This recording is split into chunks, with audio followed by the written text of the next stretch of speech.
नमस्कार, मैं सुकर्मा शर्मा, हिंदी प्रवक्ता, भागवती सरस्वती विद्या मंदिर, इंटर कॉलेज, नई मंडी, मुजफ्फरनगर। सामान्य हिंदी के अंतर्गत गद्य खंड के पाठ 3 आचरण की सभ्यता पढ़ाऊंगी। आचरण की सभ्यता जो पाठ है वो सरदार पूर्ण सिंह के द्वारा लिखा गया है।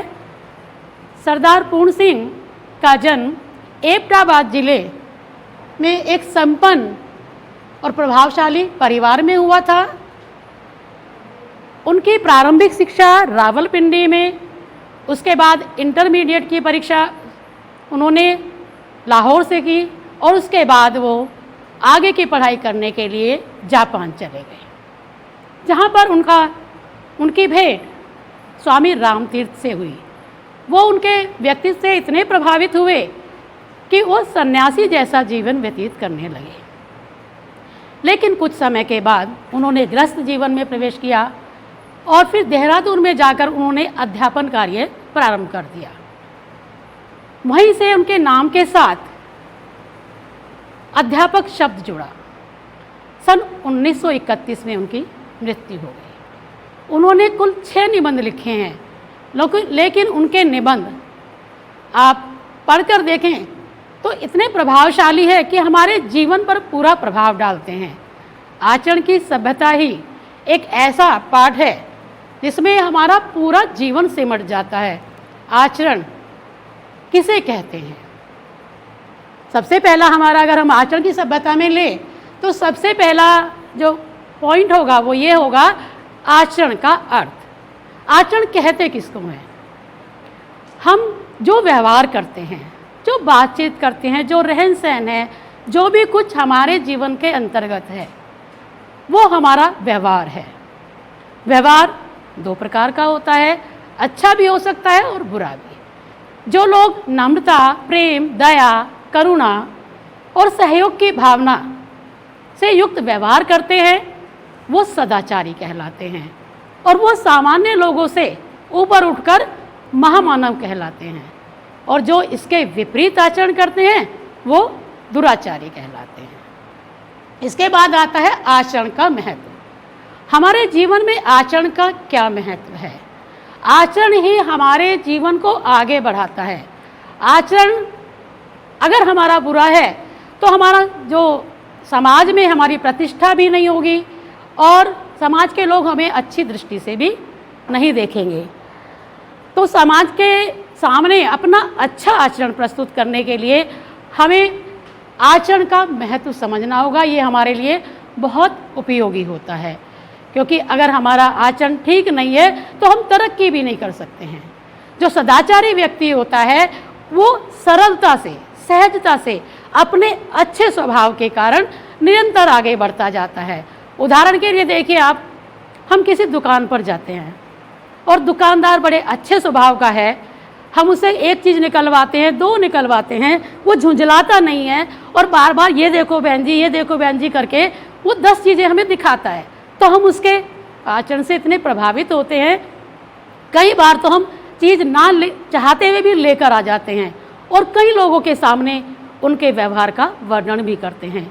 इसके विपरीत यदि कोई अच्छा दुकानदार हमें नहीं मिलता तो हम बिना सामान लिए वापस भी आ जाते हैं और 10 लोगों से उसके स्वभाव के बारे में बताते भी हैं।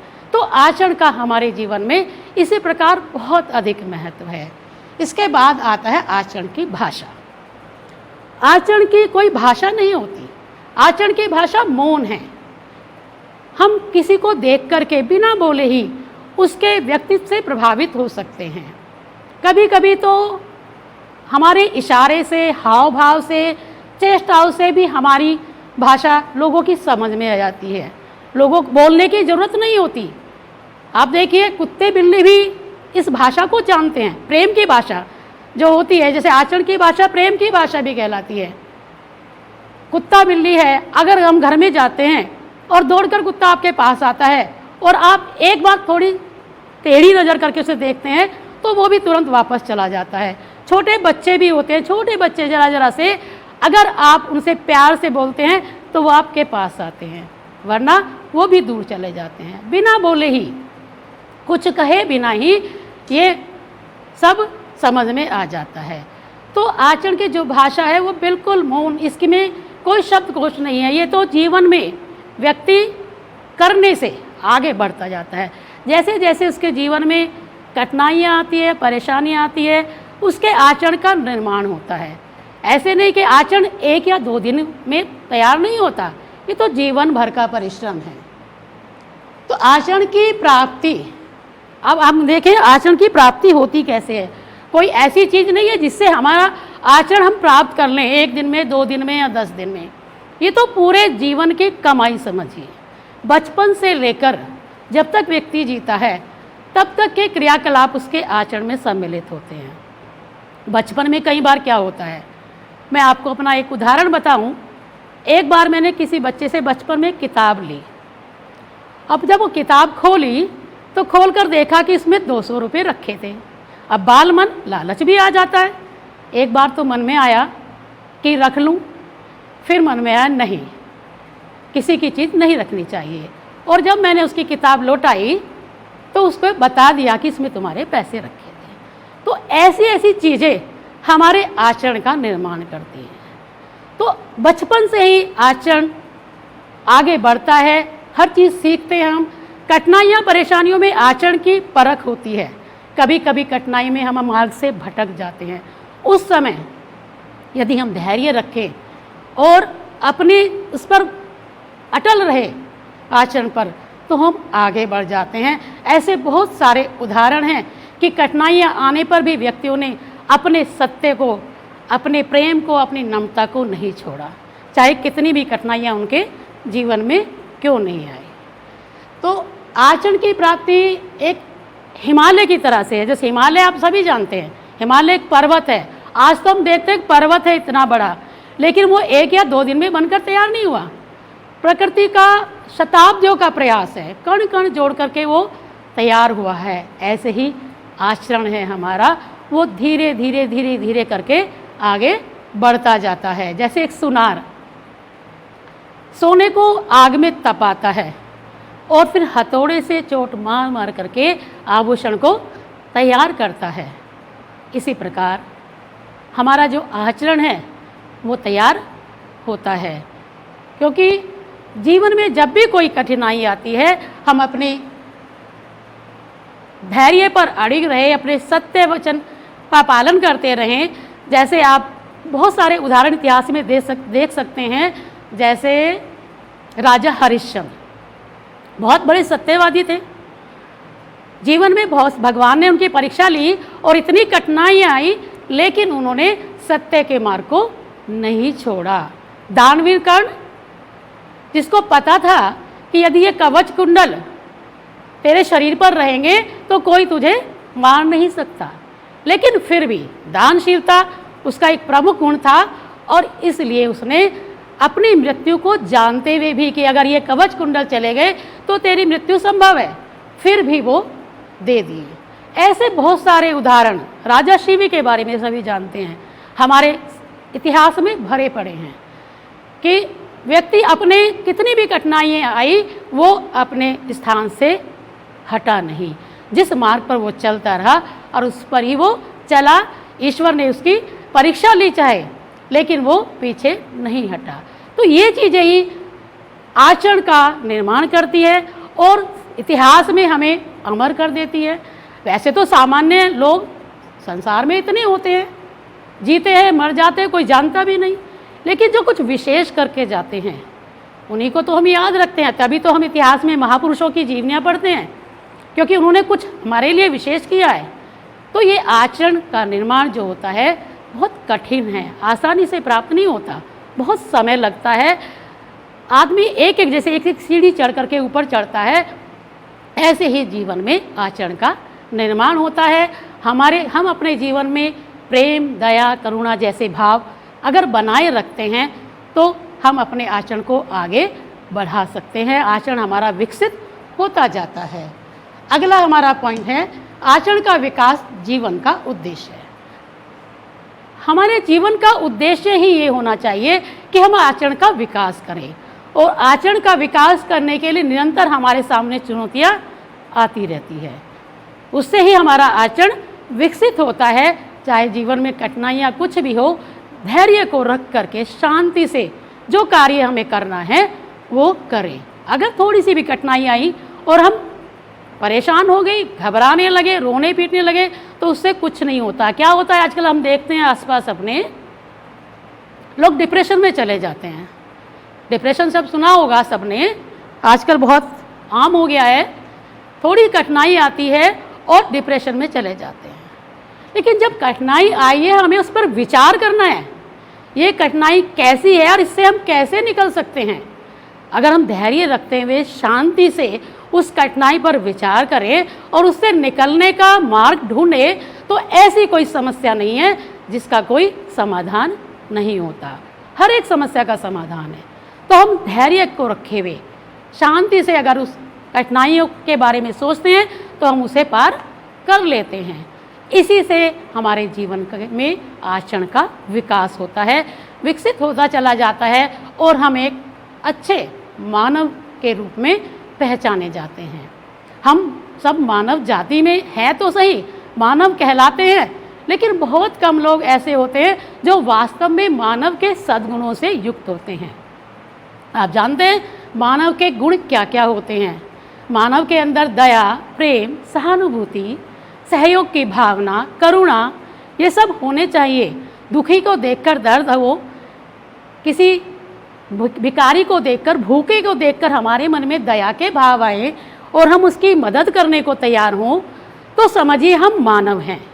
और इसके विपरीत यदि हम किसी के दुख को देखकर खुश होते हैं, कहते बड़ा अच्छा हुआ, ऐसा अक्सर देखते हैं, तो हम मानव की श्रेणी में नहीं गिने जाते।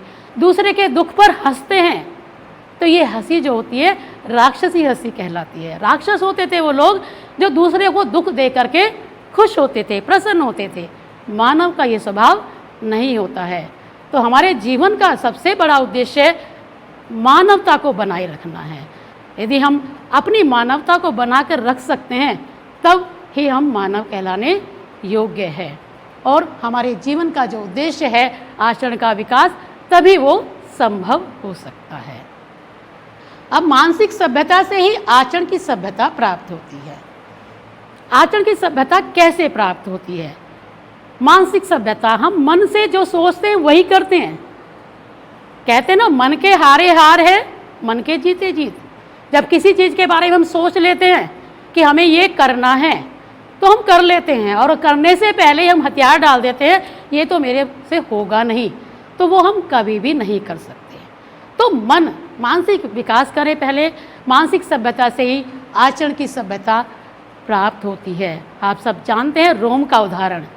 रोम के वासी पहले बहुत परिश्रमशील थे। वो घोड़ों पर ही अपना जीवन व्यतीत करते थे, विश्राम ही नहीं करते थे। तो रोम ने निरंतर तरक्की की।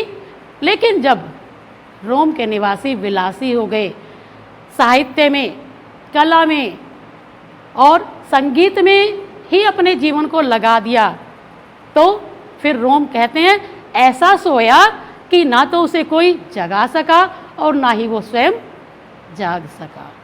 तो हमें अपने आप को, कर्तव्य को करते हुए, अपने कार्य को करते हुए आगे बढ़ना है, तभी आचरण की सभ्यता का विकास होता है। और आचरण की सभ्यता ना वेदों को पढ़ने से, ना शास्त्रों को पढ़ने से और ना ही सत्संग सुनने से आती है। हम देखते हैं कि कुछ लोग वेद पढ़ते हैं, शास्त्र पढ़ते हैं, आए दिन सत्संग में जाते हैं और घर में कलेश करते हैं। तो ऐसे वेद पढ़ने से, ऐसे शास्त्र पढ़ने से, ऐसे सत्संग में जाने से कोई लाभ नहीं है। हमें अपने कर्म पर ध्यान देना चाहिए। जैसा हम कर्म करेंगे फल वैसा ही होगा। इसलिए अच्छा कर्म करें, अच्छे कार्य करें, तभी हम आगे बढ़ सकते हैं और हमारा आचरण का विकास हो सकता है। केवल भगवान की भक्ति में लीन रहने से ही आचरण का विकास नहीं होता। आप लोगों ने रैदास का उदाहरण पढ़ा होगा। रैदास ही बहुत बड़े भक्त थे कृष्ण के, लेकिन अपने कर्म को प्रधान मानते थे। और आप सभी जानते होंगे वो कहानी कि जब मेला लगता है, गंगा जी पर सब जाते हैं और वो एक सिक्का गंगा जी के लिए अपने पड़ोसी को दे देते हैं और किस तरह से गंगा जी प्रसन्न होकर के उन्हें कंगन भिजवाती है और कैसे राजा उनकी परीक्षा लेने के लिए उनके घर पर आते हैं। तब से ये कहावत बनी है कि मन चंगा तो कठौती में गंगा। अगर हम अपने कर्म अच्छे करते हैं, भगवान की भक्ति तो कर्म है, कर्म ही पूजा है, उससे ही हमारा आचरण विकसित होता है। इसके बाद आचरण की सभ्यता का क्षेत्र।